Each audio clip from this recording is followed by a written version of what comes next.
La RDC est connue pour ses ressources minérales abondantes, son vaste potentiel hydroélectrique et ses superficies de terres arables estimées à 80 millions d'hectares.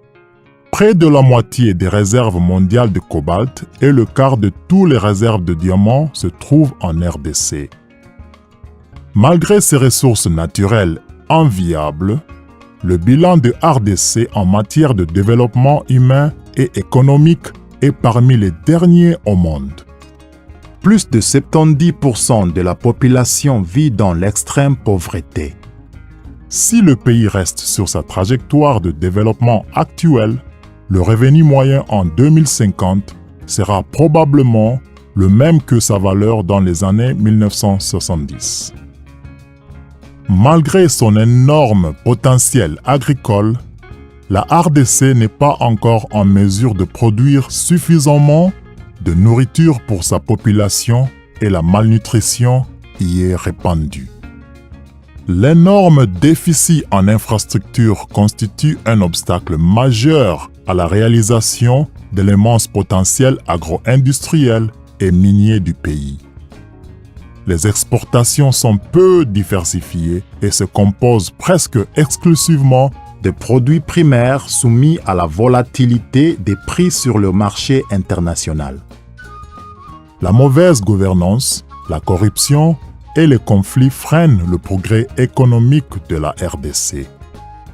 Une nouvelle étude réalisée par l'Institut d'études de sécurité ISS utilise la plateforme de modélisation International Futures pour analyser les perspectives de développement humain et économique de la RDC jusqu'en 2050 et modélise divers scénarios complémentaires qui explorent l'impact des améliorations sectorielles sur l'avenir du pays.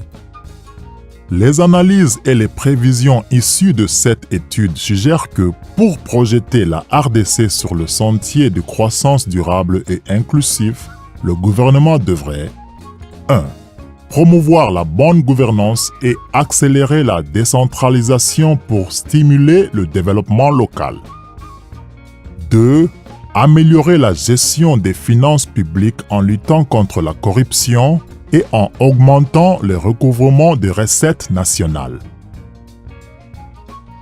3. Limiter le projet hydroélectrique de Grand Inga à Inga 3 et se concentrer sur des projets de mini-réseaux décentralisés utilisant des énergies renouvelables pour accélérer considérablement l'accès à l'électricité. 4.